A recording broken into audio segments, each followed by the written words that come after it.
Good morning.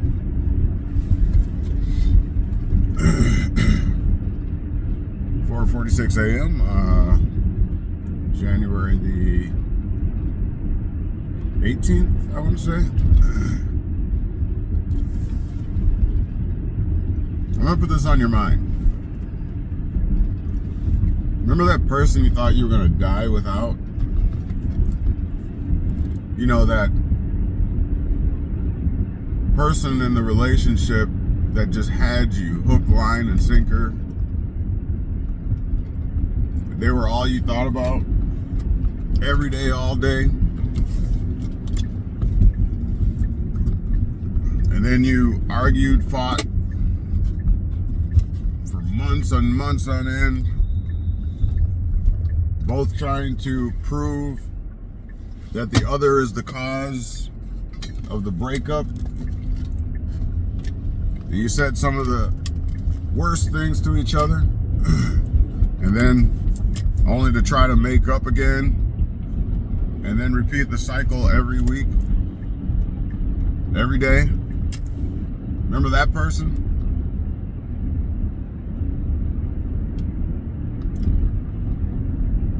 Inevitably, what ends up happening?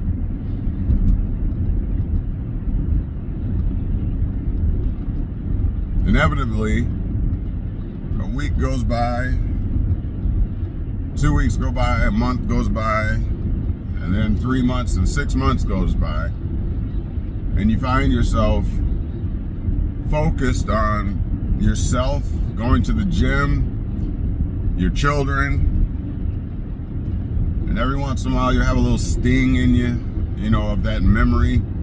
But for the most part, time does in fact heal the wound. And next thing you know, you're looking back 5 and 10 years later, and you're wondering, how come I don't even miss them anymore? Like, that was an atrocious experience. Oh my God, I can't even believe I went through that. Remember that person? Or maybe not. My point is think of all of the time and energy that you wasted. And over what?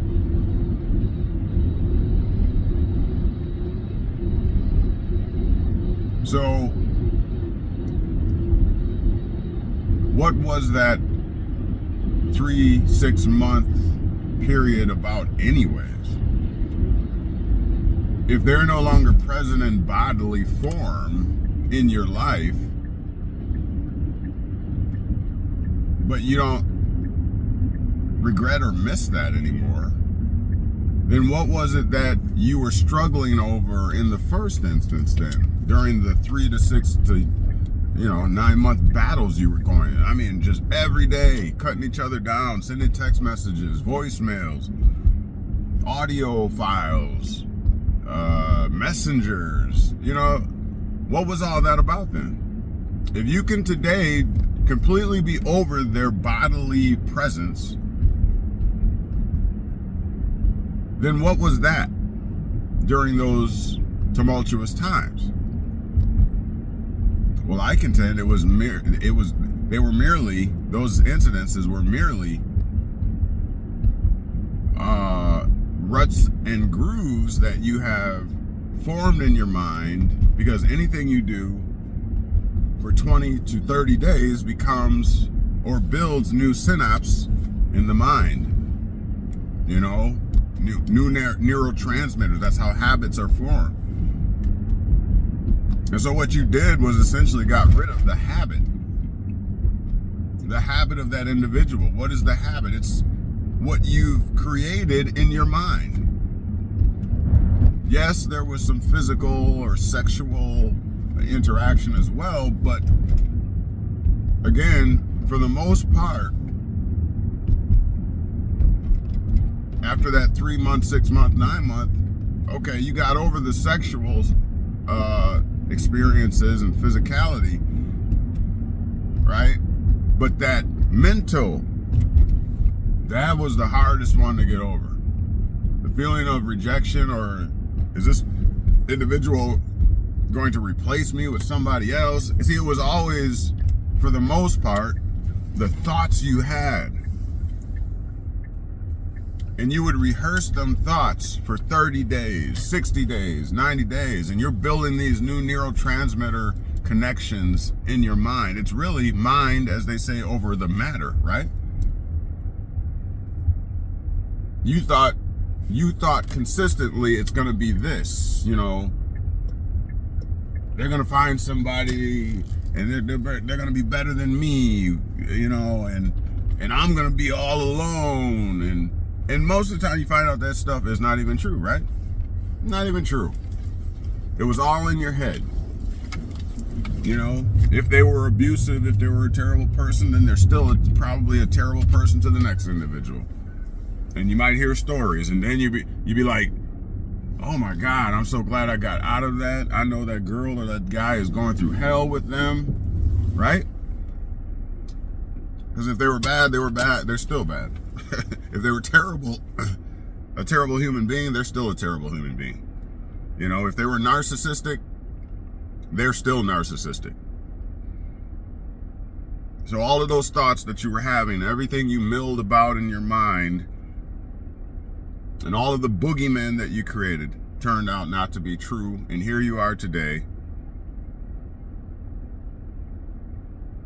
If it were not for me posting this video, you probably still wouldn't have been thinking about the individual.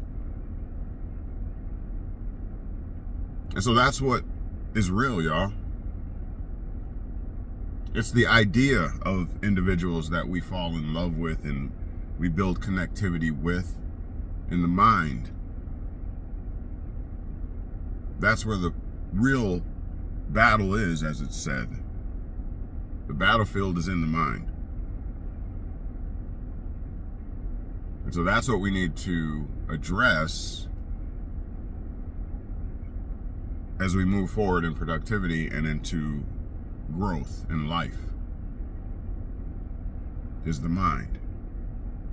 So the lesson to be learned then, right, after the fact, is to protect the mind. Don't let your thought processes and your ponderance go wild. You know, make your love interest earn a space and a slot in your mind.